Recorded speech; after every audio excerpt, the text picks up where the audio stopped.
এই ভাবনা থেকে প্রথমত আমি কিন্তু সত্যি আন্তরিক ধন্যবাদ জানাতে চাই যে তরুণ যে কর্মকর্তারা এই কাজটা করেছে, এবং তাদেরই কিন্তু করার কথা। 70 বছরের মানুষ তো আর এই সর্বাধুনিক প্রযুক্তি নিয়ে কাজ করবে না। কেউ কেউ করেন, সেটা বাদ দেন আপনি, তারাই করবে, এটাই স্বাভাবিক। এবং আমি তাদেরকে আসলেই অভিনন্দন জানাই যে তারা একটা চমৎকার কাজ খুব অল্প সময়ের মধ্যে করেছেন। আসলেই তারা আমাদের ধন্যবাদ পাওয়ার উপযুক্ত।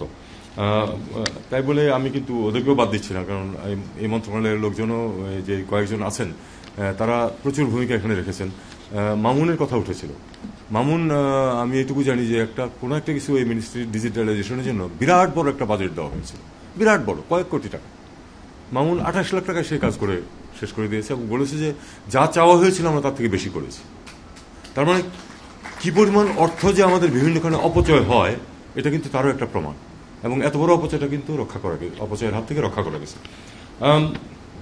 ভালো লাগছে খুব এই কারণে যে মিশন মিনিস্ট্রি নিয়ে এই নেতিবাচক কথা শুনতে শুনতে কান ঝালাপালা হয়ে গেছে।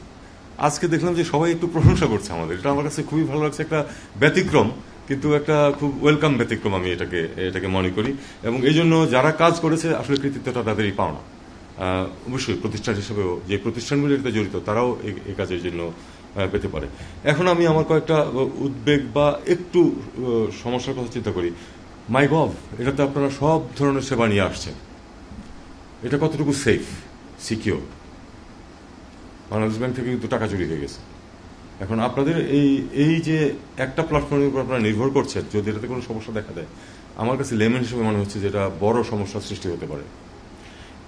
বিকল্প কি আছে বা কোনো কি প্যারালেল কিছু আছে যেখানে যে এখানে যদি কোনো আক্রমণও হয় আপনি অন্যখান থেকে সেই সেবাটা দিতে পারবেন কোনো সমস্যা ছাড়া? এটা খুব ইম্পর্টেন্ট আমার কাছে মনে হয়েছে।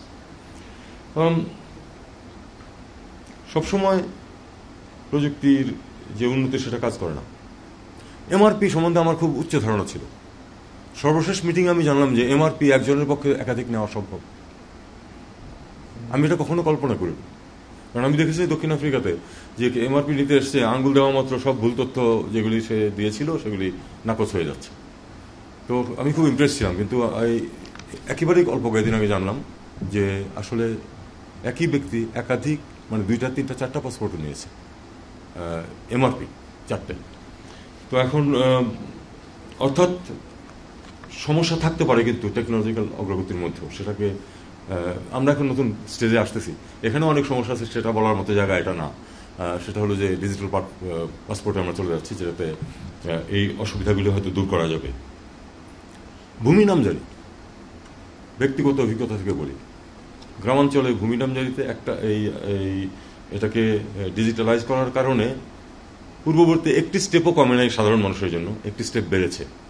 এখন তো ডিজিটালাইজ আবার নতুন করে অ্যাপ্লিকেশন, আপনি তো সবই করেছেন, সব পরীক্ষা নিরীক্ষাও হলো, এখন নতুন করে এটার জন্য অ্যাপ্লাই করতে হবে এবং এই জন্য অতিরিক্ত কিছু অর্থ ব্যয় করতে হবে। এবং গ্রামাঞ্চলের যেই ভূমি অফিসগুলি তারা অনেক বুদ্ধিমান হয়ে গেছে এখন। একসময় সামান্য কিছু তাদেরকে স্পিড বানিয়ে দিলে কাজ হয়ে যেত, এখন তারা মোটামুটি শহরের রেটে পৌঁছে গেছে প্রায়। এটা একেবারে ব্যক্তিগত অভিজ্ঞতা থেকে বলছি আমি। কিছু দেশ গ্রহণ করে নেয় এটা, সেই দেশগুলি কিন্তু গুরুত্বপূর্ণ।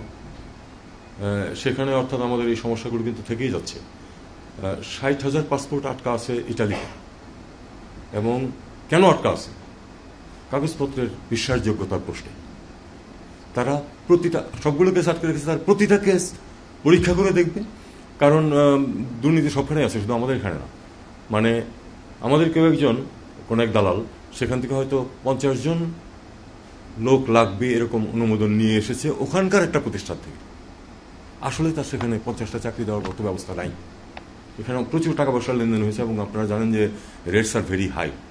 10, 12, 14, 15 লাখ টাকা লাগে একজনের যেতে, যেখানে আসলে শুধু বিমান ভাড়া ছাড়া কিছুই লাগার কথা। তো তার অংশ তারা পায়, তারা কাগজটা দিয়ে দেয়। কাজে এই যে কাগজের বিশ্বাসযোগ্যতার ক্ষেত্রে একটা বিরাট নতুন জিনিস এটা হতে যাচ্ছে। কিন্তু আমাদেরকে দেখতে হবে যে যেই দেশগুলি এটা গ্রহণ করছে না তাদের এখানে কিন্তু আমাদের সমস্যা প্রচুর রয়ে গেছে। ফর্চুনেটলি মধ্যপ্রাচ্যের দেশগুলো গ্রহণ করছে এবং তাতে করে আমাদের অনেক সুবিধা হয়ে যাবে। জসিম সাহেব একটা কথা যেটা বলেছেন যে মিশনগুলোর সামনে ভিড়, উনি যে মিশনে ছিলেন খুব বড় না সেই মিশনটা, দৈনিক 300 পাসপোর্ট ইস্যু করতে হতো। এটা তো মিশন না, এটা তো একটা পাসপোর্ট অফিস। যেই মিশন 300 পাসপোর্ট ইস্যু করবে একদিনে, তার পক্ষে কি আর কোনো ধরনের কোনো সার্ভিস দেওয়া সম্ভব 5-7জন অফিসার স্টাফ মিলিয়ে? এমনকি আমাদের এখানে যে নাইট গার্ড হিসেবে যায়, সে পর্যন্ত পাসপোর্টে সিল দেওয়ার কাজ করতেছিল, বা ওই যে ফাইনাল কাজ করতেছিল। এটা হতে পারে না। এটার কোনো একটা বুদ্ধি বের করতে হবে।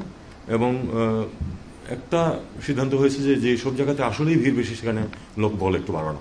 কিন্তু আসলে আমরা যদি ডিজিটালাইজেশনটাকে, আমি জানি না আপনারা কিভাবে করবেন, আরেকটা স্টেপ যদি নিয়ে যেতে পারি যে এই লোকগুলি পাসপোর্টের জন্য ওখানে আসতে হবে না, পাসপোর্ট তার কাছে পৌঁছে যাবে, নতুন পাসপোর্ট এবং জেনুইন সব ডকুমেন্টস, কাগজপত্র সহ, তাহলে বোধ হয় আরেকটু সুবিধা হতে পারত।